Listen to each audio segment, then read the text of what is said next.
আসসালামু আলাইকুম সুপ্রিয় শিক্ষার্থীরা, এসএসসি বোর্ড চ্যালেঞ্জ 2025 প্রসঙ্গে কথা বলছি। দেখো, বোর্ড চ্যালেঞ্জে কারা পাস করবে, বোর্ড চ্যালেঞ্জে কাদের নাম্বার পরিবর্তন হবে, মূলত এই বিষয়ে কথা বলবো। তো যারা এখনো নতুন, অবশ্যই চ্যানেলটি সাবস্ক্রাইব করে রাখো, কারণ সামনে সকল আপডেট আমার কাছ থেকে পাবা। তো শুরু করা যাক। দেখো, বোর্ড চ্যালেঞ্জে কারা পাস করবে। তো 4 ধরনের শিক্ষার্থী বোর্ড চ্যালেঞ্জে পাস করবে, মূলত সেই বিষয়ে কথা বলি। দেখো, যাদের খাতা রিচেক দেওয়ার পর নাম্বার বাড়বে। এখন কিছু কিছু খাতা আছে যেগুলোর মধ্যে নাম্বার দেওয়া হয় নাই, অর্থাৎ একটা সৃজনশীল লিখছো, এখানে ক খ গ গ আছে। সাপোজ মনে করো এখানে ক নাম্বারে নাম্বার দেওয়া হয়েছে, খ নাম্বারে দেওয়া হয়েছে, গ নাম্বারে ভুলবশত তারা দেয় নাই। সেক্ষেত্রে তারা কিন্তু ওইটা পুনরায় নাম্বার দিয়ে তোমাকে অ্যাড করে দেখবে যে তুমি পাস করছো কিনা, সেক্ষেত্রে পাস দিবে। আবার কিছু শিক্ষার্থী আছে 79 পাইছে, 78 পাইছে, সেক্ষেত্রে তাকে কিন্তু ওই 1 বা 2 নাম্বার দিয়ে দিবে, যদি দেখে যে সেখানে শিক্ষার্থীরা ভালো করলো কিনা বা 79 পাইছে তাকে 1 দেওয়া যায় কিনা। এটা কিন্তু অবশ্যই তারা বিবেচনা করবে, এবং বেশিরভাগ শিক্ষার্থীকে যে 79 পাইছে বা 32 পাইছে 33 দিয়ে দেওয়া, এমনটা কিন্তু শিক্ষা বোর্ড করে থাকে প্রতি বছর। এবছর তার ব্যতিক্রম হবে না। তো দ্বিতীয়ত, যাদের খাতার নাম্বার উঠাতে বোর্ডের ভুল হয়েছে। দেখো, বোর্ডের কিন্তু অনেকাংশে ভুল হয় না যেমন না।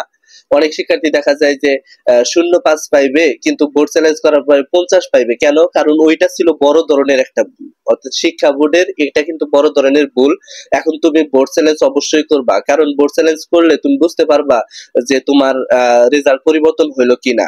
অর্থাৎ বোর্ড চ্যালেঞ্জে কিন্তু কখনোই তোমার নাম্বার কমবে না। তুমি 78 পাইছো, ভাবতেছো 2 নাম্বার বাড়ার জন্য আমি বোর্ড চ্যালেঞ্জ করলাম, পরবর্তীতে দেখা গেল যে আমার 2 নাম্বার বাড়লো না, কমে গেল। এটা কখনোই কমবে না। বোর্ড চ্যালেঞ্জের একটা নির্দেশিকা আছে, সেখানে বলা থাকে যে নাম্বার কখনো কমানো হয় না। বোর্ড চ্যালেঞ্জ মানে নাম্বার বাড়ানোর একটা প্রক্রিয়া। যদি নাম্বার বাড়লো না বাড়লে ওই আগের নাম্বারটাই থাকবে। তো তৃতীয়ত, যারা এমসিকিউ তে ফেল, তাদের এমসিকিউ পুনরায় রিচেক দিলে পাস করতে পারে। সেক্ষেত্রে তারা কিন্তু পুনরায় রিচেক দেবে। এখন অনেক শিক্ষার্থী এমসিকিউ ভুল করে থাকে, এমসিকিউ ভুল করলে তাদেরকে কিন্তু ওইটা আবার পুনরায় চেক দেয় যে 7টা বা 8টা হলো কিনা। বা অনেক ক্ষেত্রে দেখা যায় 30টা এমসিকিউ এর মধ্যে 10টা হওয়া লাগে। এখন সেখানে দেখা যায় শিক্ষা বোর্ড 9টা যদি হয়, সেক্ষেত্রে পাস দেওয়ার কথা ছিল, কিন্তু এবছরে কিন্তু তা দেয় নাই। শিক্ষা বোর্ড 9টা এমসিকিউ হইলেও সেখানে তারা ফেল দিয়ে দিছে। সেক্ষেত্রে অবশ্যই তারা এটা বিবেচনা করবে, আর সেই সাথে রিচেক দিবে। এজন্য যে অনেকেই সেট কোড লেখে না, এই সেট কোড যারা লেখে না তাদের কিন্তু ফেল চলে আসে, ওই ধরনের শিক্ষার্থী কিন্তু ফেল করছে। এখন তুমি যখনই বোর্ড চ্যালেঞ্জ করবা, এই বোর্ড চ্যালেঞ্জ থেকে তোমাকে কিন্তু একটা রেজাল্ট দেওয়া হবে, অর্থাৎ তোমাকে বিবেচনা করা হবে এই শিক্ষার্থী কেন বোর্ড চ্যালেঞ্জ করেছে। অবশ্যই সে এমসিকিউ তে বা সিকিউ তে কোনটায় ফেল করেছে, এটা কিন্তু তারা অবশ্যই তাদের লিপিবদ্ধ একটা খাতা আছে, সেই লিপিবদ্ধ খাতার মধ্যে দেখবে। দেখার পরে যখনই তারা এমসিকিউ চেক দিবে, তখন পুনরায় পাস করার একটা সম্ভাবনা থাকবে বা রেজাল্ট পরিবর্তন হওয়ার একটা সম্ভাবনা থাকবে।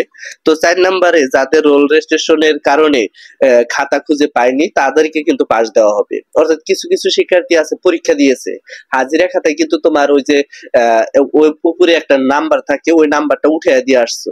এই উঠে দেওয়ার কারণে তোমার খাতা যদি খুঁজে না পায় তারা, সেক্ষেত্রে পাস দিবে। এখন অনেকেই দেখা যায় যে রোল নাম্বার ভুল হয়, অনেকের রেজিস্ট্রেশন নাম্বার ভুল হয়, রোল নাম্বার ভুলের কারণে তাদেরকে ফেল দিয়ে দেওয়া হয়। পরবর্তীতে যখন সে বোর্ড চ্যালেঞ্জ করে, অর্থাৎ তোমরা যখন বোর্ড চ্যালেঞ্জ করবা বা করছো, তাদের ক্ষেত্রে অবশ্যই এটা বিবেচনা করা হবে তার পরিপ্রেক্ষিতে অন্যান্য সাবজেক্টে কত পাইছো সেইটার উপর ভিত্তি করে তারা কিন্তু একটা মার্ক দিয়ে দিবে। কারণ তারা খাতা খুঁজে পায় না, এটা কিন্তু শিক্ষার্থীর দোষ না, এটা সম্পূর্ণ বোর্ড কর্তৃপক্ষের দোষ।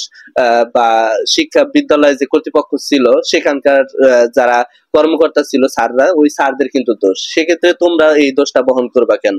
তোমাদের খাতা যদি খুঁজে না পায়, সেক্ষেত্রে তারা অবশ্যই একটা মার্কস দিয়ে দিবে প্রত্যেকটা সাবজেক্ট যোগ করার পর।